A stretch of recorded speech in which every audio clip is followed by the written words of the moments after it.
10%, 10% निकालेंगे, ड्रैग कर दीजिए। अर्निंग में आपका बोनस भी आ जाता है, बोनस साल में एक बार ही आपको मिलता है।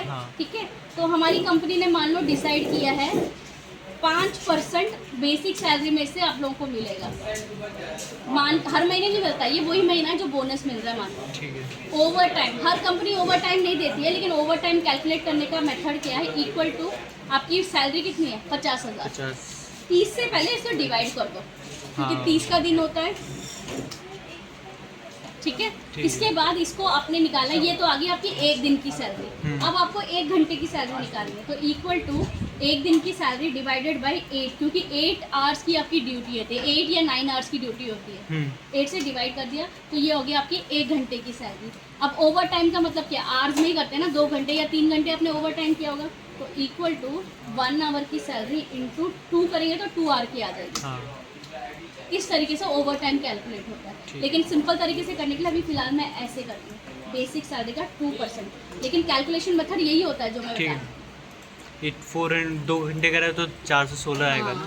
ठीक, तो इक्वल टू सम आपका अर्निंग्स, ये सारे अर्निंग्स हो गए तो पैसा आपको मिलेगा। अब बात आती है डिडक्शंस वाले, क्या क्या कट रहा है, तो इक्वल टू सब कुछ बेसिक से ही निकलेगा। बेसिक सैलरी पीएफ कितना था 12%, तो ये 12%। ठीक है, PF sorry ESI equal to basic salary into 1.75%, HRA equal to basic salary का 10%।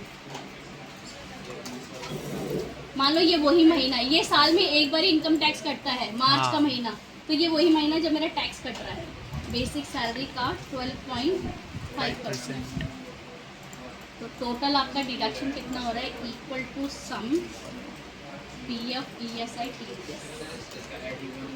तो आपको इन हैंड कितना मिल रहा है, equal to 50,000 minus 50,000 equal to total earnings minus total deduction. Salary अगर बोले 50 है तो आपको इन हैंड कितना मिलेगा 40,375, लेकिन हर महीने टीडीएस तो कटेगा नहीं, हर महीने बोनस और ओवर टाइम तो मिलेगा नहीं, तो तब आपको कितना मिलेगा 43,125। ठीक है, चलिए अब इसका फॉर्मूला ले लीजिएगा।